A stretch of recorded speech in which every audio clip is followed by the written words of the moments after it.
Olá pessoal, continuando a nossa aula de projeto e desenvolvimento de software sobre padrões de projeto, agora a gente vai ver o padrão Strategy.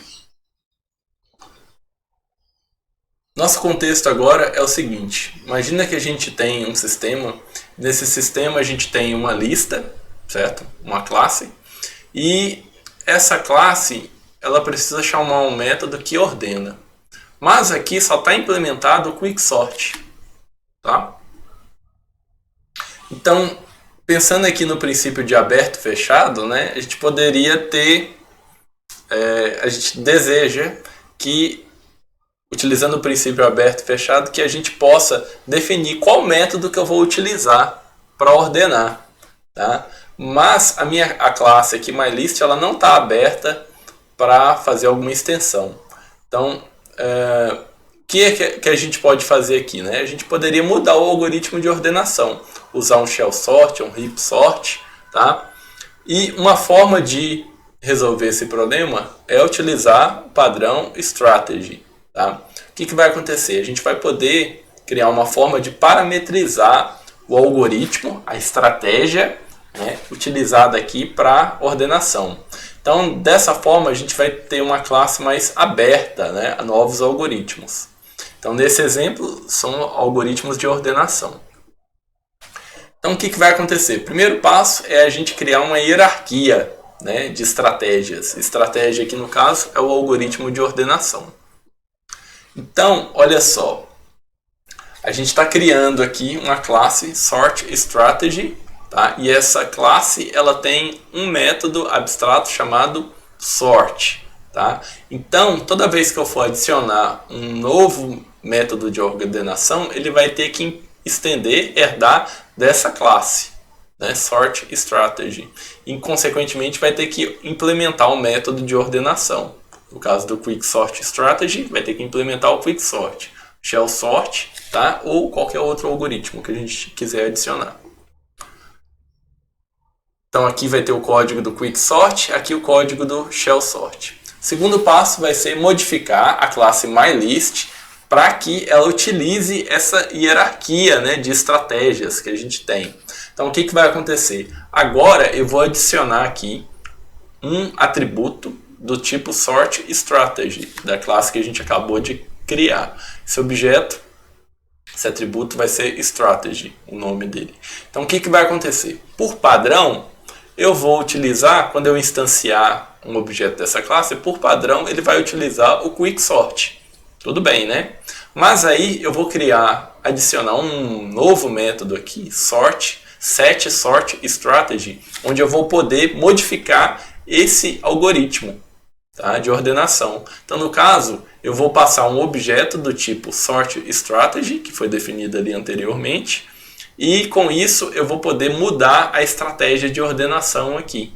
Tá? Então, quando eu chamar esse método, eu vou chamar um método de ordenação que foi passado como parâmetro ou o método default, o Quicksort.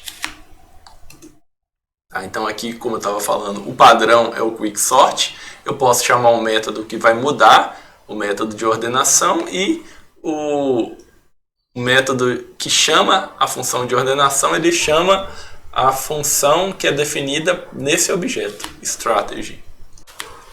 Vamos ver agora um pouco sobre o padrão observador. O contexto aqui é o seguinte, imagina que a gente tem um sistema de estação meteorológica, tá? E nesse sistema você tem ali duas classes, a classe temperatura e a classe termômetro, tá?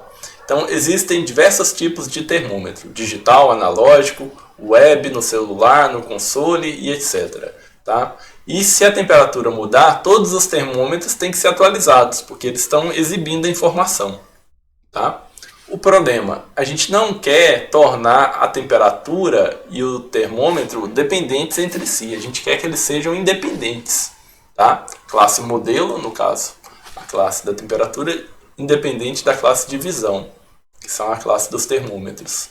Tá? Então a gente quer tornar flexível também a adição de um novo tipo de termômetro, que pode surgir novas tecnologias, novas interfaces. A solução aqui nesse caso é utilizar o padrão observador. Tá? Nesse padrão, ele vai implementar uma relação do tipo um para muitos entre objetos chamados de sujeito e observadores. No caso aqui, o sujeito é a temperatura e os observadores são os termômetros.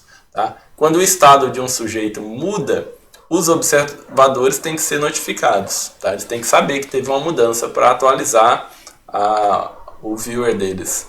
Mas o sujeito não conhece quem são os observadores. Então tá aí que está o problema. Então olha só, o que vai acontecer? Aqui a gente tem o sujeito, né, temperatura, e os observadores, né, termômetro em Celsius e um termômetro em Fahrenheit. Então o que está acontecendo aqui?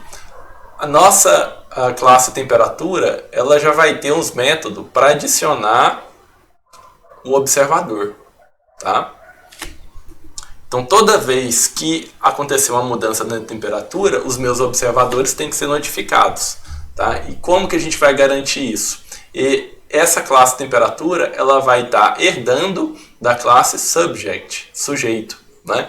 E essa classe sujeito, ela já implementa os métodos adicionar observadores e notificar os observadores. Então no caso aqui, olha só, na minha classe temperatura, quando tiver uma mudança na temperatura, eu já vou chamar o método que notifica todos os observadores. Tá? Então, o que vai acontecer? Na classe termômetro, tá? Pensando aqui no meu termômetro, ele vai herdar, né, ele vai implementar uma classe, uma interface aqui chamada de observador. E essa classe, ela define que tem que ter lá um método update. Tá? Então todos os observadores têm que implementar esse método. E o que vai acontecer?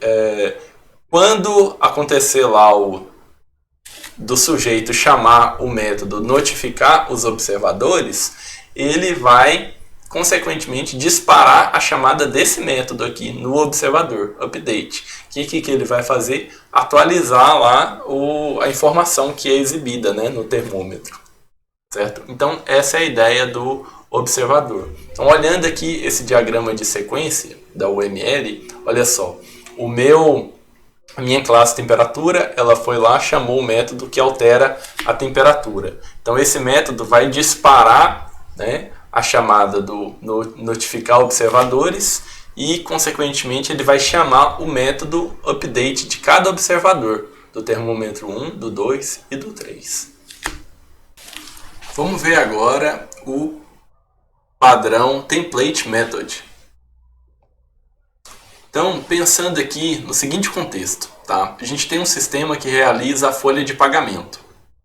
Então, a gente tem uma classe base, que chama funcionário, né, que a gente vai calcular a folha de pagamento desse funcionário. Mas a gente tem duas subclasses, que é o funcionário público e o funcionário CLT. E dependendo da subclasse, ele vai ter uma folha de pagamento diferente.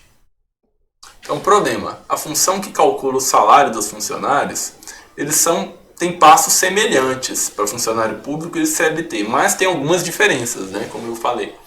Então, o que vai acontecer? Na classe PAI, classe funcionário, a gente vai definir todo o fluxo de como que é calculado isso, né? O template para o cálculo do salário.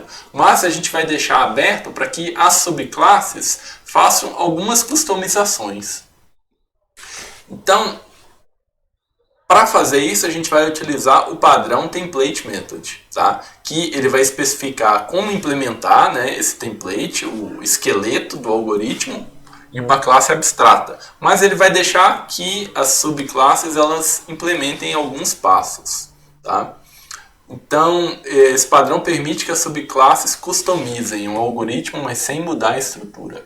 Então, olha só, nesse exemplo que a gente tem aqui, a gente está criando uma classe abstrata, ou seja, ela não implementa os métodos, né? Então, ela já está definindo aqui que as subclasses elas vão ter que implementar o método calcula descontos de previdência, calcula descontos do plano de saúde, calcula outros descontos. Tá? Eles vão ter que implementar. E o fluxo principal aqui, que é definido na função, no método calcula salário líquido, ele já está implementado.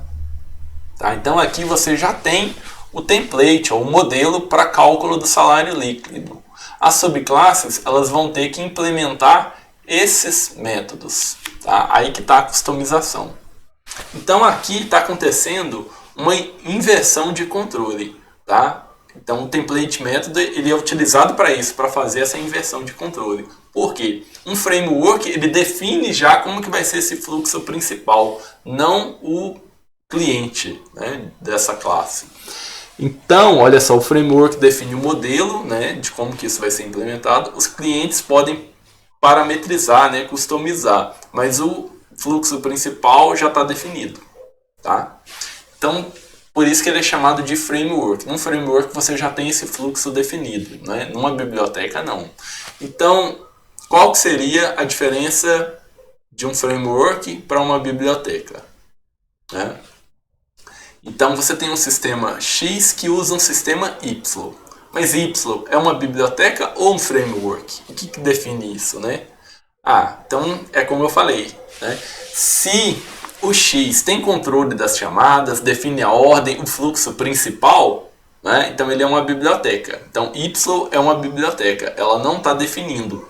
Se o Y define esse fluxo principal, a ordem das chamadas, então ele é um framework. Tá? Se Y define esse controle principal. Daí a diferença entre framework e biblioteca. Então olha só. Aqui a gente tem uma imagem, né? Se o seu código está usando um código de uma biblioteca, então ele tem o código, ele tem um controle principal. Agora, se um framework, né, deixa você customizar e definir algumas funções ali, mas ele quem controla o fluxo principal. Por isso que tem uma inversão de controle aqui. Quem controla é o framework, não você. Nós acabamos de ver os 3 padrões de projeto. O Strategy, o Observador e o Template Method. Então, como eu sempre digo, eu recomendo que vocês façam a leitura para entender agora os detalhes desses padrões e em seguida vocês passem para o próximo vídeo. Muito obrigado e até a próxima.